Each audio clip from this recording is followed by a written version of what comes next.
It's the Locked On Podcast Network, your team every day.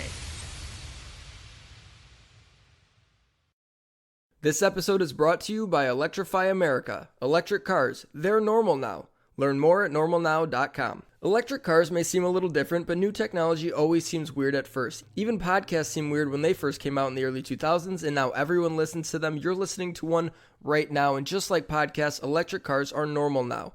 They have longer ranges, faster charging times, and now multiple models to choose from like sedans, SUVs, and even motorcycles, so you can find one that fits your life. Electric cars, they're normal now. Learn more at normalnow.com. This is the Locked On Auburn podcast, your daily Auburn Tigers podcast, presented by Fetch Me Home Delivery. Use promo code FetchMe20 for your first delivery free. Use their awesome, easy-to-use app. Just search Fetch Me in your phone's app store, or you can go to FetchMeDelivery.com. Super easy. And once again, use promo code FetchMe20, FetchMe20 for your first delivery free. Going to spend a few minutes here solo just talking about Auburn basketball and their win over Colgate. Won't spend a whole lot of time on it because we got some voicemail questions that we will get to, so I will have you guys join me in just a moment. Auburn won 91-62 over Colgate. Auburn now 5-0. Colgate 1-3. And this Colgate team is really easy to talk up. I know their record doesn't look like it. And I know if you've only watched them during Auburn, which I'm in this boat, you're probably thinking, okay, this is just an average mid-major opponent. But this team's gotten it done. I mean, this team won their conference a year ago, picked to win the conference this year, and they took Tennessee down to the wire in the NCAA tournament last year, and they returned all 5 of their starters. I mean, this is a game last night where Auburn, I think, put itself on the map. I mean, it was already relevant, but, I mean, you've got national guys that cover college basketball for whether it's The Athletic, CBS, ESPN, I don't care what it is. There were guys tweeting about Auburn last night and how impressive this win was. I know it's easy to say, well, it's Colgate. I mean, Auburn was so much better, and that's true, but Colgate had size down low. They had experience, and they kind of been in this situation before. So a huge outing for Auburn. Isaac Okoro was named SEC Freshman of the Week, like right when we got done recording with Josh Vitale of the Montgomery Advertiser, which great conversation with Josh yesterday. Highly encourage you to check that out if you have not. Recapping Auburn, Georgia, and we'll talk more Auburn, Georgia in a few minutes when I take your voicemails. But Isaac Okoro winning SEC Freshman of the Week, he's going to win that award probably several times this year. I think it would be a shock if he didn't have at least 2 or 3 more of those throughout the season. But he kind of picked up where he left off. Not as efficient as he has been over the last week or so. 5 of 11 from the floor, 0 for 3 from behind the arc. But he scored 11 points. D'Angelo Purifoy caught fire early. You love that. 4 for 6 from the floor. 3 of 4 from behind the arc. He made 2 or 3 real quick at the start of the game, which you got to love that. 11 points for D'Angelo Purifoy. And I think his defense is getting better as well. So that's kind of been one of the bigger knacks on him is inconsistent shooting and inconsistent defensive play. While it's still not consistent on either side of the court, I think he's getting there. And I think that's kind of proof that Bruce Pearl can develop guys. Austin Wiley, I think this was his best performance of the season, 18 minutes. He went 4 for 7 from the floor, 10 rebounds, 13 points. The dude had a double-double in 18 minutes. That's exactly what Austin Wiley needs to do. Anthony McLemore still getting more playing time than Austin Wiley with 19 minutes last night. That's been the case for every game so far this season, and that's still something I think we need to continue to watch. But Wiley getting more minutes last night, with only 2 personal fouls. You got to love that. Samir Dowdy was incredible. He totally used the dude. And if you're watching this game, you know exactly what I'm talking about. Or if you follow Auburn pages on Twitter, I'm sure you've seen it. It was on SportsCenter Top 10. I mean, it was on every kind of highlight Twitter page or Facebook page. I mean, Samir Dowdy crossing a dude up. The guy trips over his teammate. And then Samir throws up the 3-point shot, turns around while it's in the air because he knew it was going in. It doesn't get more cool than that. Javon McCormick, 26 minutes, 6 of 12 from the field, 2 of 5 from 3, and 14 points. He got 8 assists last night. You got to love that. And as far as bench performance, Devin Cambridge had 14 minutes, 4 from 6 shooting, super efficient, 1 of 3 from behind the arc, 9 points, 2 rebounds. Then Anthony McLemore, 19 minutes, 2 of 5 from the field, 0 for 2 from 3. I don't like Anthony shooting the 3, but that's just me. It's exciting when he makes it, sure, but he had 4 points, and then that really about does it for the bench. So this Auburn team kind of got some time off. They're going to travel to Brooklyn, and they will take on New Mexico in a little tournament that they've got up there, and then they got a chance to take on Wisconsin, which I think all Auburn fans are pulling for. And that's kind of the thing that he's going to use to get this team ready for March. It worked last year when they went down and played Duke and beat Xavier, and so they're going to do that in a lesser capacity this time. But it'll still be fun to watch this team play in an unusual setting on a big stage in Brooklyn and see how they respond. So before we get into the voicemails, I want to do a quick read here. Talking about ED isn't always easy. Usually we just brush it off or blame ourselves, saying things like, I lost my mojo, or we avoid it altogether with excuses like I had a long day at work, or sorry, honey, I'm just not feeling it. But with Roman, it is easy to talk about it. With a real doctor who can prescribe real medication, it's simple, safe, and totally discreet. With Roman, you can get a free online evaluation and ongoing care for ED, all from the comfort and privacy of your home. The doctor will work with you to find the best treatment plan. If medication is appropriate, Roman will ship it to you with a free 2-day shipping option.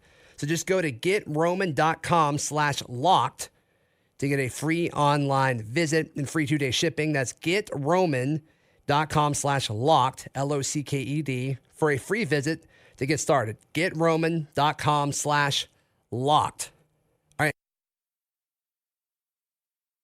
This episode is brought to you by Electrify America. Electric cars, they're normal now. Learn more at normalnow.com. Electric cars may seem a little different, but new technology always seems weird at first. Just think of podcasts. They were weird when they first came out in the early 2000s. They were actually called audio blogs, and you had to download them onto MP3 players, and now people all over the world listen to podcasts all the time. Just like podcasts, electric cars are normal now. They have longer ranges, meaning they're not just for work commutes. You can take an electric vehicle to your weekend getaway and even on longer road trips. They have faster recharging times, so you don't have to wait around all day for your car to charge. There are more models to choose from. There's sedans, SUVs, luxury vehicles, and even motorcycles, so you can find one that fits your life. With more affordable models and less routine maintenance, they may actually help you save some money. Electric cars, they're normal now. Learn more at normalnow.com. Your team. Greetings, 12 Locked On Seahawks podcast. Who Dat family, and welcome into this week's Locked On Saints. Hello to all you Foxborough faithful, Locked On Patriots. Every day. Another Victory Monday. It's officially Throwback Tuesday. Crossover Wednesday episode. Thursday Night Football. It is Red Friday edition. When it comes to the biggest stories. And so the Chiefs' news story of today is, unfortunately, at this point in the season, it is continuing to be injuries. You need to be locked on. We've touched about it on this show and all over Twitter and all that. And all of a sudden we have a great football team with a championship defense, a franchise quarterback, a running game that can't be stopped. This is exactly why we watch football. Good quarterbacks are maximized in good systems, and that's exactly what we're seeing with Matt LaFleur and Aaron Rodgers this season. Wherever you get your podcasts. In the Apple Podcast app. Google Podcasts. Spotify. Locked On Podcast Network, your team every day. And now it is time for a little voicemail action. Love hearing from you guys. And I was going to put out a tweet after the Georgia game, and I forgot, but you guys did it anyway. So that is awesome. Let's get things going. You can call the Locked On Auburn podcast voicemail line at 205-502-4285. We got started off with this one. Hey, guys. Perfect. All right, now let's jump into it. First of all, War Eagle. Second of all, avid listener of the podcast. And Thank you, sir. You guys do a wonderful job giving your insight on a day-to-day basis. But I, of course, like all other Auburn fans, a little bit, I don't even know what the word is for it this morning, but wanted to ask, what do you think the problem is with Auburn at the current state? Is it a Gus Malzahn problem, or is it mainly a scheme problem?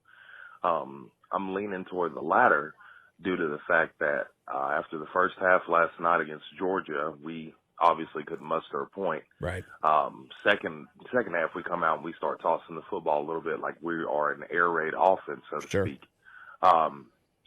Starting to think that the scheme might be the issue more so than the actual coach, due to the fact that the culture of the program is at an all-time high, especially with recruits wanting to be there, and just the overall state of the program. But I do believe that there is a change that's needed as far as scheme.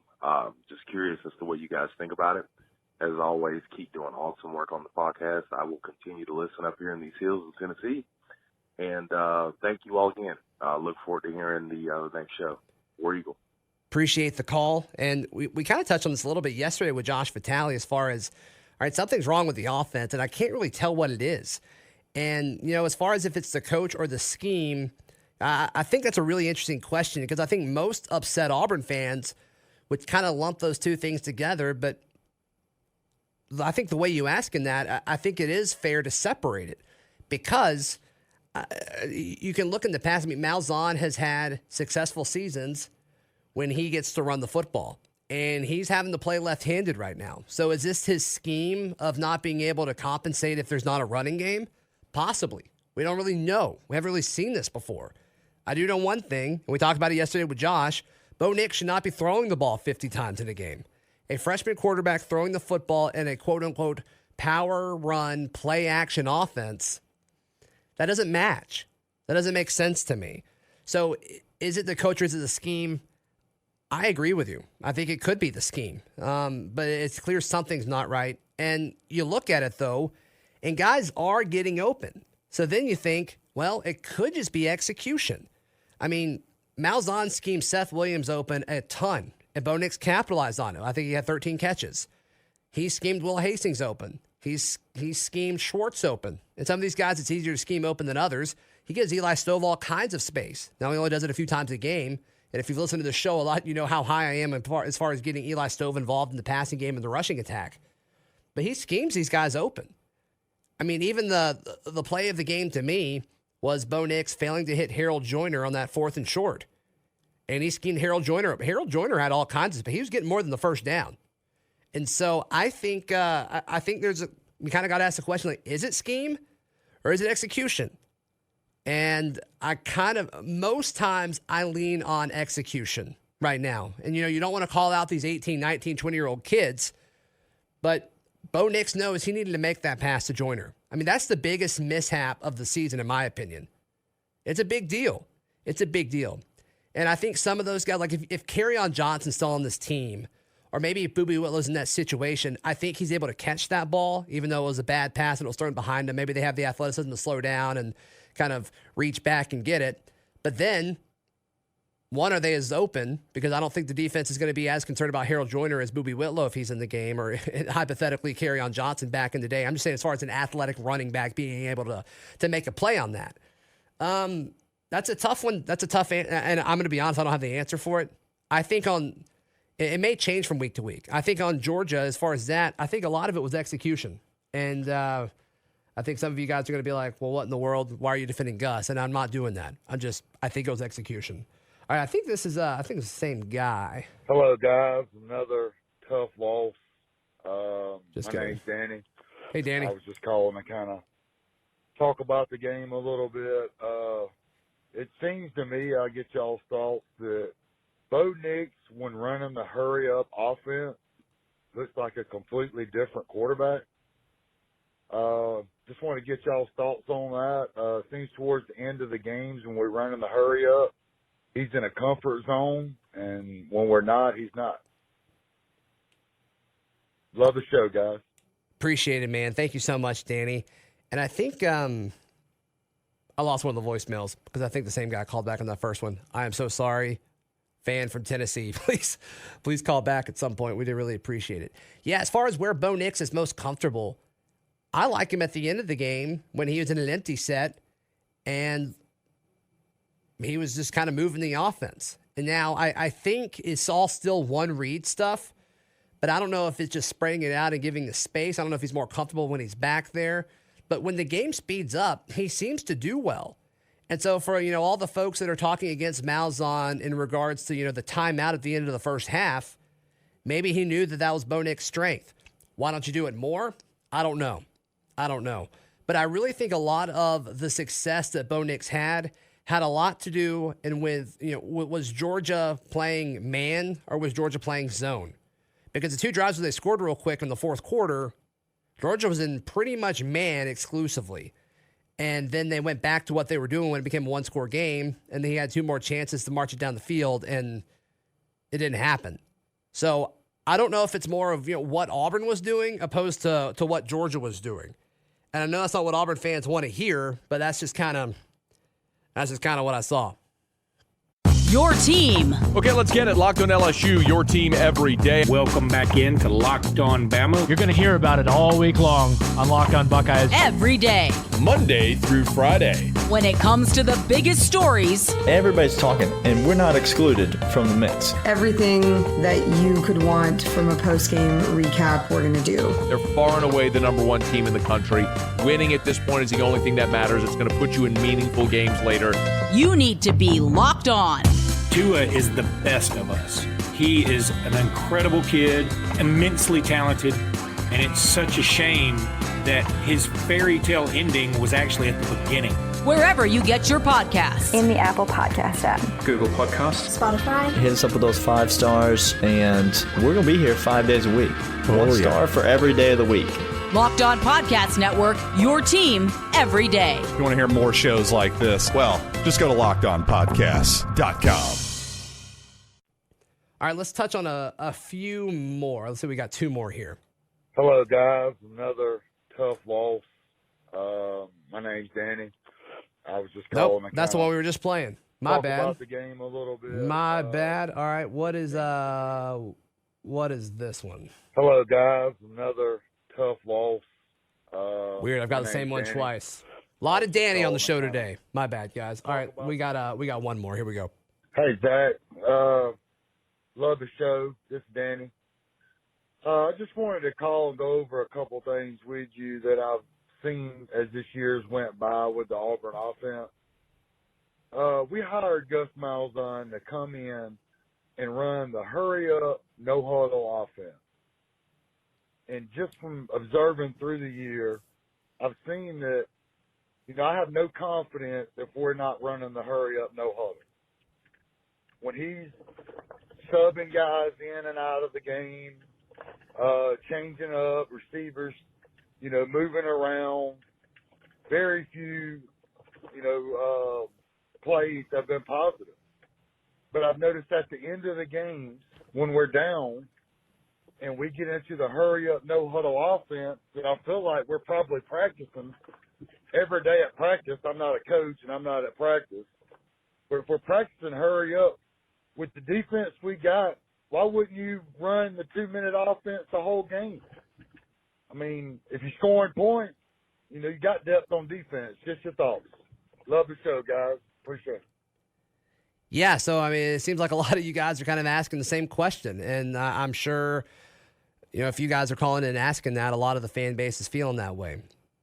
I think they want to run the no-huddle. I think they want to run it fast. I don't think they can get a first down consistently to do that. So they're not going to get to the line quickly unless they get a first down. You see that at high school, you see that at the NFL level, and of course you see it at college. So they're going to kind of take their time, because with this defense, you don't want to waste it and run 3 plays in the span of 45 seconds and all right, defense, you got to go back out there. So the first part of running that is you've got to get the first down consistently, and that's not happening. But I do think they want to do that. Now, I think they want to do it running the football. I think they want to do it more than just passing it. Bo Nix I can't stress this enough. Bo Nix should not pass the ball 50 times in a game. But, I think they want to. I just think the offensive line can't create holes. And that's, it's a shame. It's a shame, because I think we're wasting some talent here. But looking at some of your emails, you can email the show at lockedonauburn@gmail.com. And Mike sent an email. KJ Britt is Mr. Nasty. I think that's important to note. And he's been incredible this year. We've had some former players come on and talk about KJ Britt. There was a video going around when Takeo Spikes was in town this weekend, and Takeo Spikes, it's all about some KJ Britt. I mean, he is incredible. All right, so Johnny sends us an email asking, when can we expect the return of an NCAA football video game from EA Sports? I'm hoping a few years from now. Johnny, that would be cool. You know, a group made an independent NCAA game. It's okay. The recruiting's fine. The mechanics are pretty rough. But, all right, let's see. We got some other questions. On a serious note, is the game of football won and lost in line of scrimmage? Of course. Is Coach Steele's defensive success primarily due to the performance and management of the defensive line? I think it has a lot to do with it. I think these defensive backs are doing more than folks realize. And, of course, just talking about KJ Britt once again, the linebackers closed onto the football so easily. But then you got to ask the question, why are the linebackers closing onto the football so easily? It's because the defense is drawing bodies so these guys in the linebacking core aren't getting blocked. So that's a big part of it. Does the performance and management of an O-line dictate the general success of the offense? In Malzahn's scheme, absolutely.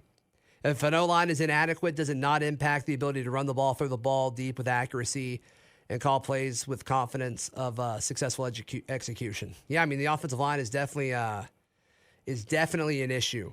And I don't know how you fix it, because I don't think the issue may be personnel, and you only got the guys that you have on campus. So Mike sent another email, once again, lockedonauburn@gmail.com.